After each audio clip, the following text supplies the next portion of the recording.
you have two business ideas and you don't know which one to choose. In today's video, I'm going to walk you through a 5-step process to figure out which idea you should start your business with. Hi, I'm Lauren Wellington, and I'm an entrepreneur who educates people to realize their business mojo. So you have two business ideas and you're thinking to yourself, like, I really think both of them are great. I really stand behind both of them. I'm passionate about both of them. I just want to be able to figure out which one to do because I'm only one person and I can't execute both at the same time. First of all, I want to tell you something before we even get into all of the steps. Your business mojo, a part of your creativity as an entrepreneur, is always coming up with ideas. So this is not going to be the first or the last time you have a business idea that you're trying to evaluate. Should I start? Should I execute? Or should I just wait till later? Or should I just dump it all together? So with that said, the first step in figuring out if between the two ideas or 2 or 3 or 4 or 5 or 10 ideas is just writing down your ideal day. Do you start at dawn? Do you start at 10? Is it once your kids are at school? Is it after you've taken care of some other obligations and then you start your day? Or is it that you are able to execute everything and run your business first and then you go to some of your other personal obligations? What is your ideal day?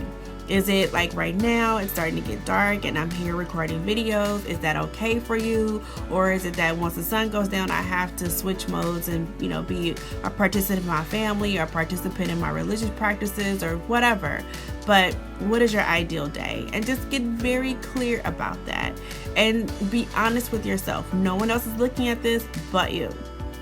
The second step is to write out each business idea in grave detail. I mean, every little iota of information is important. So what are the ingredients that make up the product or the service? What are the resources required for the product or service? Is it seasonal? Is it a specific time of the day or year when you can provide the product or service? How do you see you're being able to sell the product or service? Is it online? Is it a booth? Is it at a farmer's market? Is it through Etsy? Write out in as much detail as you know possible how you're going to provide this product or service. Also with that, if you can, put the cost associated to the resources that are required. So if you're making like cookies and you know what the cost is to make a dozen cookies, then put that in the description of your product or service because that's really important to know. Not only all the resources, but the actual hard costs associated to it. Okay, the third step is to check for profitability and personal fit of your idea. So let's say it costs you $12 to make a dozen cookies. So it's costing you $1 a cookie. And you want to sell the cookies for $3 each. That means you're making a profit of $2. That sounds like a good idea. Let's say again it costs you to make the cookies $1, but you've done your research and you've determined that the typical cookie is being sold for 99 cents. That means that you're actually losing money per cookie. So that's a simple way to look at the profitability.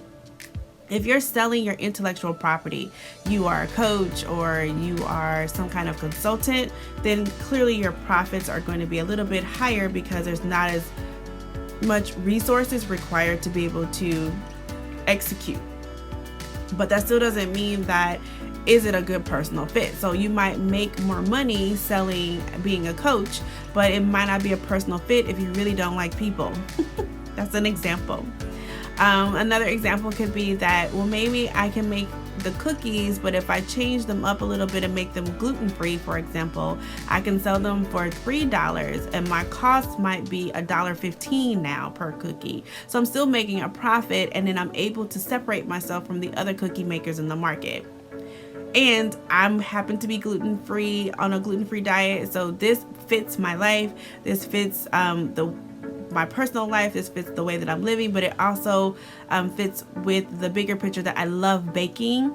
And I want to be able to provide baked goods to everybody. So you can see how the personal fit as well as the profitability is really important. One cannot be considered without the other, but you do need to determine them separately. Is this a good personal fit? Yes or no? Is this profitable? Yes or no?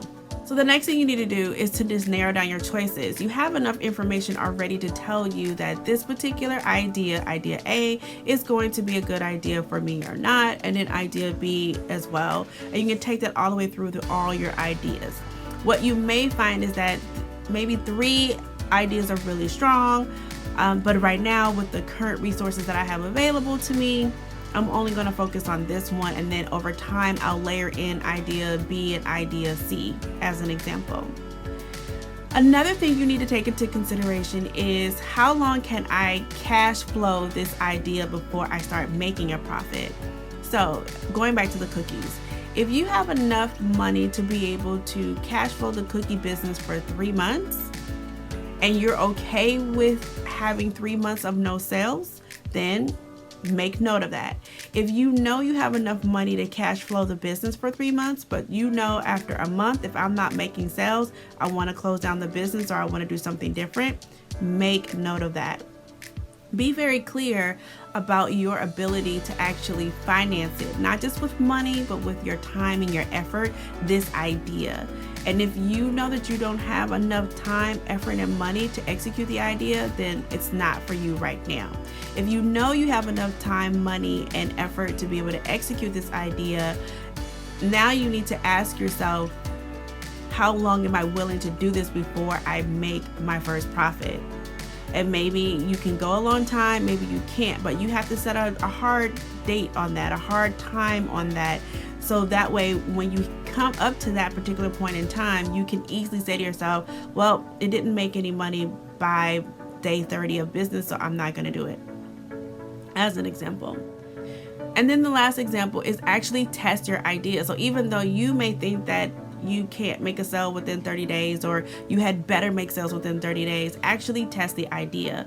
So it's really important by this time that maybe you've narrowed it down to 1 or 2 ideas, maybe 3 at the max, but you've narrowed it down and now you're going to test the idea. In testing, you test each idea for the same amount of time with the same amount of resources and effort, right? So you don't give idea A 30 days and 40 hours a week and all your effort, and then you give idea B all the money required but only 10 hours a week and a little bit of your effort. You have to give each idea the same amount of time, the same amount of effort, and the same amount of resources, so that way you can evaluate them all together. Now, once you have all this information in front of you, I would say look at it objectively and really say to yourself, idea A, idea B, idea C, whatever, however many ideas you have, and just start eliminating those who don't hit some of these big criteria points. And it doesn't really matter if it's question 1, then question 4, and then question 5. The point is answer all of the questions and then look and start eliminating the ideas that don't have a positive answer for the question. But I hope today you're able to at least dwindle down from all the ideas you have to at least 1 or 2 ideas so you can clearly evaluate them and then make the best decision on which one to put your small business startup gusto into. Okay, until next time. Bye.